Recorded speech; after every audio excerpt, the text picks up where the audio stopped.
in other aspects. So don't ask us about politics. The last people that did this tried to ask me about politics. It was really awkward. About Obama and stuff. I saw an interview. They were talking about politics. Oh, you saw that? Oh god, it's so. They didn't edit it at all. Yeah, it was an interview with like 16 minutes. Yeah, it was like 16 minutes long. We were like, and people are going to the bathroom in the middle. That's kind of cool. You guys should recreate that. Pá, é melhor ficar aqui, se calhar também. Pá. So, first time in Portugal, what are your expectations to the concert today? Do you know anything from other Portuguese bands?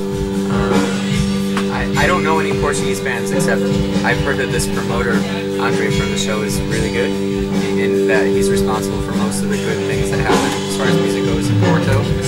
And you know, a couple of our friends, they just played here recently, Secret Chiefs, and they had a good experience. So for the second time, yeah.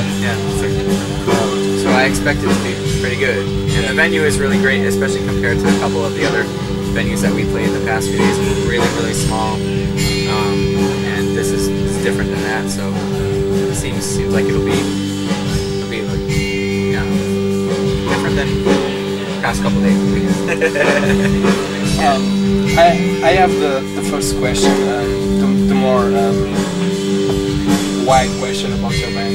So I'm going to direct mainly to you because you are the founder of the band. Okay. So it's like this. I know that you have grown up listening to European black metal and 80s songs, 80s MTV. Oh yeah. You said about it in the interview time ago. You used to watch MTV? Huh?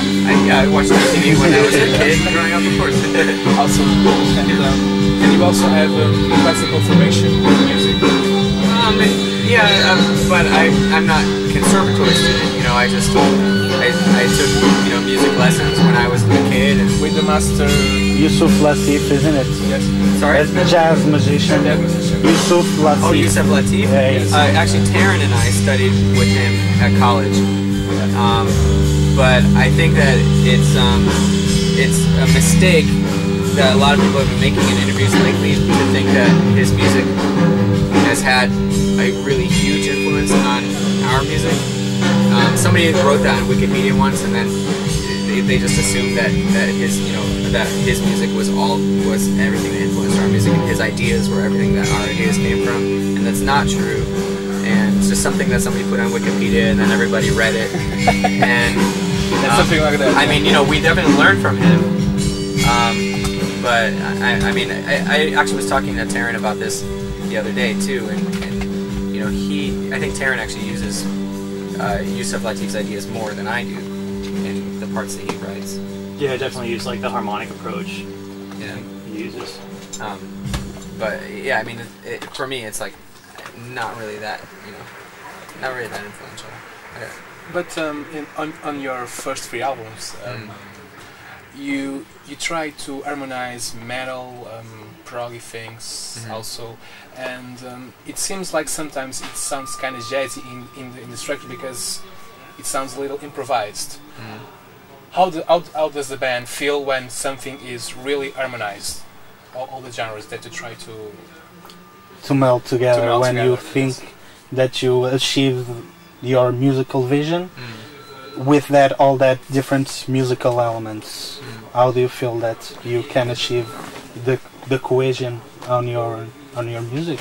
Well, I think that when I write, I don't think in terms of genre anymore, and I think when I was younger I did, and you know, would think that there should be a metal section or a non-metal section of a song, and I haven't really written that way in a long time.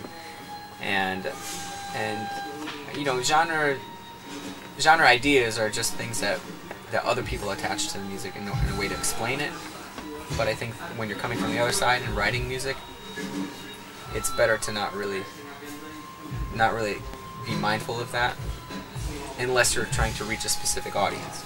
And you try to reach a specific audience in your concerts. Do you feel like no, we do not. No, and I think that might be one problem that we have, is that we don't write aiming to reach any specific audience. So then the problem that happens is that we don't really know who our audience is, and yeah, it's difficult to market, and then many of our fans are like, oh, I really like this part, I really like the heavy stuff, but I really don't like the really gentle stuff, and a lot of our fans can be confused in that way. Yes. And that's just an unfortunate byproduct of the fact that we actually do not consider genre when we write. I think that confusion happened especially in your last album, Blue Lemon Sea Downward. Oh yeah, definitely. When people were expecting you to continue that sections of metal, and you completely erased that, and you did more a clean, without practically without guitar approach to your music. I like the album. He likes it more. But I think it was always in your music, so I think it was a real.